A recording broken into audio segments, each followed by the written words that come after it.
네, DIT 주주 여러분들 반갑습니다. 강프로입니다. 자, 오늘 DIT가 12%대 상승세를 보이고 있는데 지금 수요일부터 해서 금요일 오늘까지 계속해서 상승세를 보이고 있죠. 오늘 영상에서는 DIT 관련된 내용 중에서 가장 중요한 HBM 관련주에 대해서 이야기를 드릴 거고, 무엇보다 HBM 관련주가 강세를 보이기 위한 조건 중 가장 중요한 조건입니다. 대형주가 뒤에서 받쳐줘야 돼요. 그건 뭐예요? 삼성전자와 하이닉스입니다. 그쵸?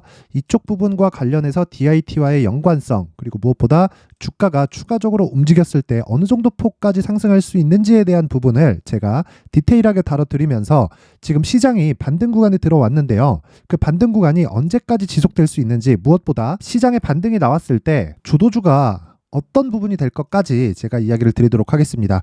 영상 끝까지 시청해 주시고요. 무엇보다 구독과 좋아요는 의리로 한 번씩 눌러주세요. 정성스럽게 만들고 있습니다. 자, 시작하겠습니다. 우선 DIT 같은 경우에는 반도체 관련주가 원래는 아니었습니다. 그쵸? 반도체 장비도 다루고 있기는 하지만 비중, 그쵸? 매출 비중 대비해서 굉장히 낮아요. 자, 작년 기준에서 반도체 장비로 나간 이 수준은 5%에 지나지 않습니다. 그리고 대부분은 디스플레이 장비 쪽에 납품이 이루어졌었죠. 그쵸? 주 고객처는 LG 디스플레이와 삼성 디스플레이인데, 제가 이야기를 드리고 싶은 내용은 한 가지예요. 자, 이쪽에서 지금 HBM 관련주로 떠오르면서 강세를 보이고 있어요. 그쵸? 근데 주가가 올라가는 건 앞에 좋을 부분을 먼저 반영하면서 가격 반영을 시키는 겁니다. 그러면 그 시작점이 있겠죠. 그게 신고가다. 첫 번째입니다. 첫 번째, 주식시장에서는 뭐 누구든지 다 들어보셨을 겁니다. 오른 놈이 더 오른다. 그쵸? 그 중에 하나가 신고가 종목이라는 거고, 그리고 거기서 DIT는 지금 시장에서 중소형주 중에 가장 강력한 종목 중에 하나입니다. 모멘텀을 가지고 있는 종목들 중에서요. 자, 이것보다 더 강한 종목이 있죠. 근데 그런 종목들은 뜬구름을 잡는 경우가 대부분이기 때문에 우리가 생각할 때는 한 가지 내용만 보면 되는 거예요. 대형주를 베이스로 해서 움직일 수 있는, 그쵸? 신고가를 만들면서 움직일 수 있는 종목을 먼저 선별하고 그 종목의 일반적인 종목보다 비중을 많이 실어야 됩니다. 근데 비중을 한 번에 많이 실을 수 있을까요? 가격대를 나눠서 내가 디테일한 매매 전략을 세웠을 때 정말 시장에서 주도주를 매매할 수 있습니다. 그러면 제가 말씀드린 내용을 토대로 보면 주도주를 만들 수 있는 힘이 있는 종목이어야 되죠. 그게 뭐예요? 대형주예요. 그쵸? 만약에 제가 밑에다가 하이닉스를 한번 깔아 놓을게요. 하이닉스를 깔고 보면 DIT가 뒤늦게 출발했지만 여기 하이닉스가 신고가를 만들면서는 DIT가 굉장히 큰 폭으로 상승을 했죠. 그렇다는 건 뭐예요? HBM으로 인한 수혜가 지금 확산되고 있다는 걸 주식시장에서 보여주고 있는 건데, 더 특이한 건 하이닉스는 한국 시장에서 시가총액 2위예요. 근데 그 시총 2위인 종목이 한국 시장이 급락하는 10월 달에 어떻게 됐습니까? 신고가를 내버렸죠. 그러면 우리는 뭘 해야 돼요? 신고가를 지속적으로 추적해서 우리가 실제 큰 수익, 그쵸? 단기적으로 큰 수익을 볼 수 있는 종목을 찾는 게 우선입니다. 그러기 위해선 대형주와 신고가를 이해를 해야 돼요. 그랬을 때 DIT를 매수를 할 수 있는 겁니다. 이거 말고는 주식시장에서 다른 중요한 건 아무것도 없습니다. 그쵸? 자, 그래서 제가 계속해서 이야기를 드렸던 거예요. 야, 여기는 강프로의 무료 소통방인데 여기서 오늘 같은 경우에도요, DIT를 제가 시초가에 공략이 나갔습니다. 11월 3일 DIT를 시초가 매수 진행을 했고요. 이런 과정에서 어떻게 됐다? 이미 10%대의 수익권에 들어갔다. 자, 이게 굉장히 심한 갭상승이 나와서 들어갔나요? 아니에요. 시가 2.6%밖에 안 잡혔습니다. 그랬는데도 들어간 거예요. 그러면 어저께 같은 경우에는 어땠을까요? 어저께도 제가 시초가에 DIT를 드렸는데 장중에 10%대 수익이 나왔습니다. 근데 오늘 왜 또 나갔는 줄 아세요? 분할 매수해라, 이게 아니라 어저께 그냥 매도해버렸습니다. 왜? 주식시장에서 상한가를 가지 않잖아요. 그쵸? 소형주가 상한가를 가지 않으면 그냥 매도해버려야 돼요. 만약에 내가 하루에 10%대 수익이 나왔는데 이거를 상한가를 가지 않고 다음날 갭이 발생 안 할 수도 있는데 이걸 그냥 보유해서 가요? 그쵸? 물론 시장 대비해서 충분히 강세를 보일 것이라는 건 예상하고 있었습니다. 근데 예상하고 확신하고는 다른 거예요. 그쵸? 확정 지어지는 내용이 나와야 돼요. 그게 뭐예요? 오늘 나오는 갭이다. 그랬을 때 당연히 따라가서 10%또 먹으면 되는 거다. 그쵸? 오늘 상한가 도달하잖아요? 그럼 보유. 그쵸? 물론 특이점이 한 가지 있기는 해요. 그건 대형주의 시세가 탄탄하게 받쳐줄 때. 자, 그런 조건을 들어서 보면 DIT는 어저께도 보유가 되죠. 근데 안전함이 제일이다. 그쵸? 아무리 지금 시장이 바닥권에서 움직임을 보이고 있다고 하더라도 철저하게 안전함이 제일이라고 보셔야 됩니다. 안전함이. 돈을 지킬 줄 알아야 돈을 벌 수도 있는 거예요. 그쵸? 꾸준하게 내가 진행을 할 수 있는 내용을 알아야 된다. 그쵸? 그러면 자, 어저께도 DIT가 매수가 진행이 됐고요. 그래서 10% 이상 수익이 발생을 했습니다. 그러면 오늘 같은 경우에도 보면 자, 보세요. DIT가 진행이 돼서 10% 이상 수익이 발생을 했습니다. 그쵸? 그리고 자, 제가 쭉 올려서 볼게요. 정말 신기한 거 보여드리겠습니다. 자, 10월 11일 날 DIT 8시 54분 그쵸? 10월 11일 날이 여기입니다. DIT 장중에 24% 그쵸? 이때 무슨 일이 있었죠? 하이닉스도 충분히 가격대를 버티고 있었고 시장은 급락. 간단하게 이해하세요. 주식시장에서 시세가 나오기 위해서는 앞에 좋을 부분이 있어야 되고요. 그걸 DIT 측에서 만드는 게 아니에요. 하이닉스에서 만들었을 때 DIT를 매수할 수 있는 겁니다. 그러려면 뭐를 이해해야 돼요? 신고가를 이해를 해야 되는데 내가 매매하려는 종목을 가지고 신고가를 이해하는 게 아니라 대형주를 기반해서 신고가에 대한 이해가 되었을 때 내가 돈을 많이 넣을 수 있어요. 그럼 최종적으로 수익 금액이 늘어나죠. 그렇죠? 수익 금액이 늘어나는 방법을 알고 있고 이해를 해야 됩니다. 이것 말고는 주식시장에서 장기적으로 수익을 볼 수 있는 방법은 절대 없습니다. 절대 없어요. 이거 반드시 기억하세요. 자, 그러면 이렇게 매매하게 되는 원동력이 제가 신고가 그리고 대형주의 움직임을 파악해라. 이 내용을 가지고 이야기를 드렸는데 지금 DIT는 어느 위치에 와 있을까요? 이미 신고가를 기준해서 제가 어저께도 그렇고 오늘도 그렇고 이야기를 계속 드렸잖아요. 그쵸? 여기 강프로의 무료 소통방에서는 이틀째 진행을 했는데 자 보세요. 밑에 보면 두산 테스나 또 보이죠? 이거 뭐예요? 반도체예요. 그쵸? 두산 테스나는 원래 비메모리 반도체 쪽이었는데 그쵸? 비메모리 반도체 장비인데 7월 달부터 HBM 장비를 준비를 하고 있습니다. 충분히 기술력이 있는 회사고요. 그래서 두산 테스나 같은 경우에도 계속 신고가를 보내고 있기 때문에 제가 딱 두 종목 골라서 나간 게 뭐예요? 반도체다.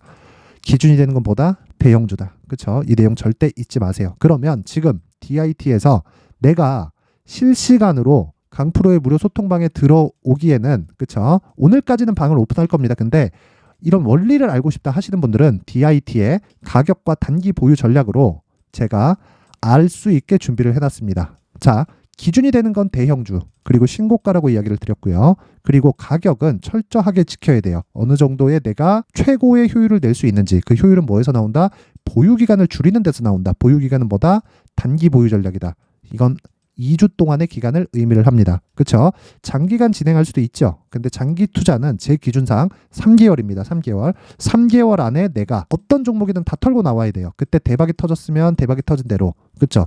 쪽박은 안 터집니다. 왜 그러냐면 단기에 끊어버리니까. 그러면 단기에 끊기 위해서는 기준이 뭐가 돼야 돼요? 신고가와 대형주예요. 이 부분 절대 잊지 마세요. 그래서 제가 DIT를 지금 얼마에 매수해야 되는지 그리고 매수하는 가격 대비해서 단기 보유 전략은 어떻게 짜야 되는지 즉 2주 안에 내가 어느 정도까지를 볼 수 있는지에 대한 내용을 제가 19페이지에 걸쳐서 준비를 해놨는데 이대로 따라 하시면 되는 겁니다. 자, 근데 정성스럽게 준비한 만큼 최소한의 성의를 보여주세요.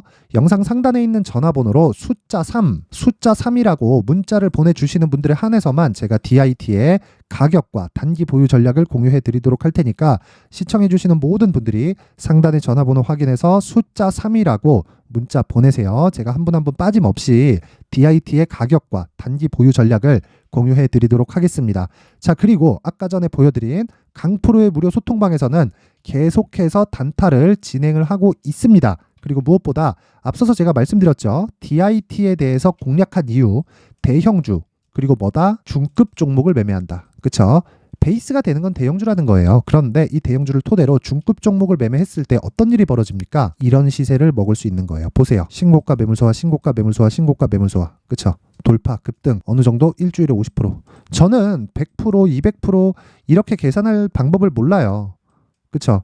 이렇게 계산할 수 있는 방법을 모릅니다. 하지만 50% 이상 갔을 때, 그쵸? 50%까지는 계산이 되거든요. 그러면 50% 이상 갔을 때 시세의 속도에 따라서 100%까지 올라갈 수 있는 가능성이 있는 종목은 출연할 수 있습니다. 그리고 그 모든 종목을 제가 강프로의 무료 소통방에서 진행을 하고 있고 무엇보다 오늘 같은 경우에 DIT 10%대 수익이 나왔고 어저께 같은 경우에도 DIT 10%대 수익, LNK 바이오도 10%대 수익이 나왔다. 자, 나도 한번 신고가에 대한 이해를 하면서 장중에 10%대의 단타를 해보고 싶다 하시는 분들은 영상 상단에 있는 전화번호로 참여라고 문자를 보내주시는 분들에 한해서만 제가 강프로의 무료 소통방 입장 링크를 공유해 드리도록 하겠습니다. 시청해 주시는 모든 분들이 상단의 전화번호 확인해서 참여라고 문자 보내면 제가 한 분 한 분 빠짐없이 강프로의 무료 소통방 입장 링크를 공유해 드리도록 할 테니까 꼭 참여하셔가지고 성공 투자하셨으면 좋겠습니다. 자, 그리고 내용 정리 한번 할게요. DIT는 HBM 관련주입니다. 반도체죠. 반도체. 자, 근데 생각해 보세요. HBM은 새로운 수요가 발생한 거예요. 어디에? AI 반도체. 자, 그런데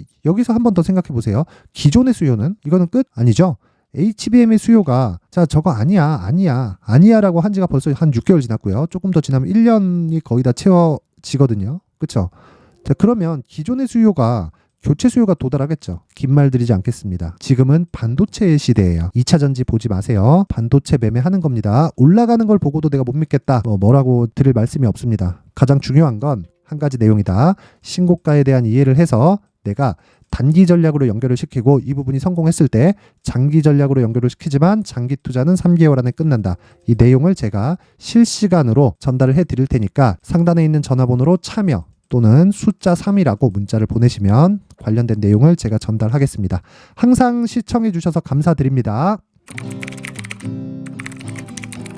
자, 이제 23년도 다 끝나가지만 매매를 하시면서 스트레스를 받으시는 분들이 있을 수 있습니다. 시장이 항상 그렇긴 하지만 그래도 제 구독자분들과 시청해 주시는 분들을 위해서 앞으로 차기 주도주가 될 수 있는 대시세 종목을 준비를 해왔습니다. 물론 단타에 목말라 하시는 분들이 있을 수 있습니다. 자, 그런데 단타의 문제는요, 위험관리입니다. 단타에서의 위험관리는 손절 말고는 없기 때문입니다. 자, 그래서 항상 제가 단타는 재능이 필요하다고 이야기를 드리는데 단타에서의 재능은요, 단순하게 차트를 보면서 단타를 치는 기술적인 문제가 아닙니다. 손절에 대한 심리적인 압박을 이겨내면서 매매를 해야 되기 때문에 장기간 유지하기가 사실상 어렵습니다. 한두 번 해보면 할 수 있는지 없는지 알 수 있을 겁니다.